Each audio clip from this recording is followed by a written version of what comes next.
Oh my goodness, you guys, when they first talked to me about doing this, I had already sort of simulated doing the orange costume for a contest I wanted to enter once everything got all straightened out with whether I was going to do another show on television or was I going to try to create something for myself.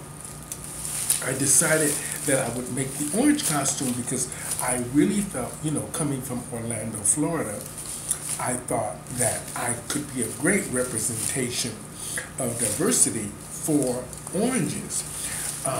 Knowing that I didn't necessarily pick oranges or anything like that. I tried one time. My Uncle Jim was a migrant boss, and he used to carry people on the bus to orange fields so they could pick oranges and all this stuff. And he made a great living at it.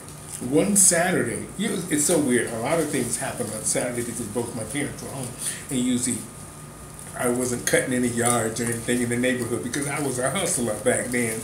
I was hustling the neighbors for mowing their lawns and all this kind of stuff, making my little $20, if y'all know what I mean. I was moving that lawnmower, honey. Well, anyway, and my Uncle Jim took me one day with him to the orange grove. And my mother told him, you keep an eye on my son because, orange groves are big and scary. So I went and hung out the whole day with my Uncle Jim. And I was on this tractor trailer thing that gets the oranges from these buckets and lifts it onto the truck. It was amazing. It was the most amazing thing. I did a lot of butch things when I was young. Y'all probably wouldn't believe it. Y'all like, that big old queen. But no, I did a lot of things with my father and my Uncle Jim. And a lot of my uncles, I did a lot of those kind of masculine things. But for me, this was just something to be doing. So I was there with him. Of course, I was trying to hustle a little $20, thinking, okay, if I can pick these oranges, I can make more than $20 to get all my cookies and candies and all that stupidness. I know y'all probably thinking, but this is when I was a child and I was growing up. Well, anyway, y'all find my life fascinating, so I'm going to tell you a little bit about it.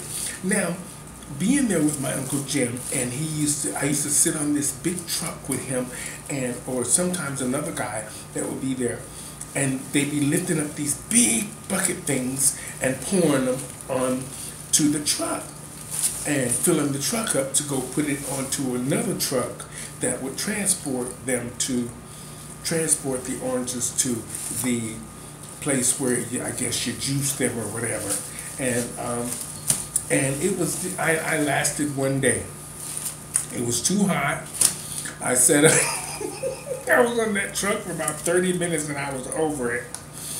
I sat under a tree the whole time. And the funniest thing, my Uncle Jim made food. He made food for us, and this was the first time. Now I'm watching these shows on Facebook where people in Asia are eating from the forest and all this stuff. We weren't going to eat from the forest or anything like that, but my Uncle Jim actually made our lunch in the ground. He dug a big hole, made us hamburgers, put them in aluminum foil, and put them in the ground and cooked them.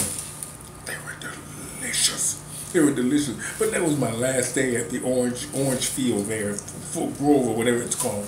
That was my last day. I couldn't take that. And my mother wasn't having it. That she wasn't able to see me all day. She wasn't having me missing from the house. She wasn't having that.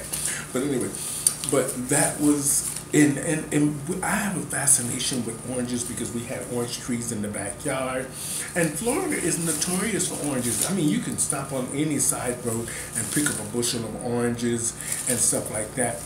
And, and my Uncle Jim, he also did watermelons, and he did tobacco, and he did, what was the other thing? He did apples and all these things.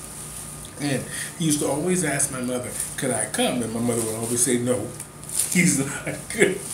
Another thing, that boy is not good for all that kind of stuff. So, well, anyway, that was my little story about me going with my Uncle Jim to the orange field or whatever it's called, the grove, and try to hustle a quick 20. I know y'all don't understand.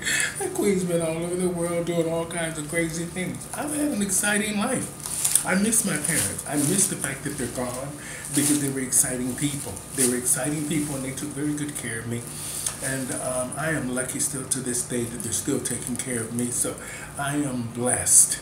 And through all that stuff, I still found a way to smile.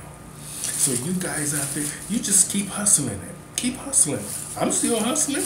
I'm trying to get Tropicana's attention. Tropicana! Oh, we already got their attention. So we'll see what happens. Well, they called us. We'll see. They like the lady in the oranges, in the orange costume. They like that lady. Uh-oh. Wait till they get a load of me, man. I think I would make a great billboard. Look at that. That would make a great Tropicana billboard. Don't you think so? All over the highways of Florida and all across the world. Look at that. That would make a great billboard. Stephanie Stevens, the new Tropicana mascot. Yes, orange juice will be flying off the shelves, y'all.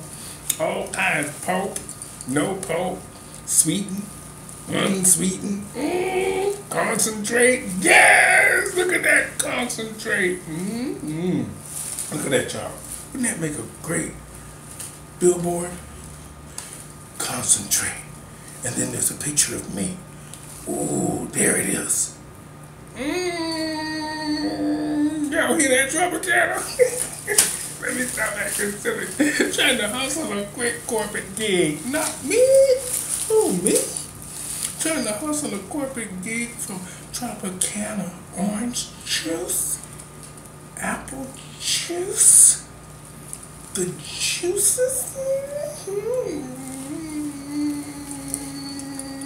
Over and out, y'all. I gotta go. I hope y'all enjoy my little story. I bet y'all sitting out there going, that queen is crazy. Y'all ain't seen nothing yet. Wait till I hit Vegas. I'm coming.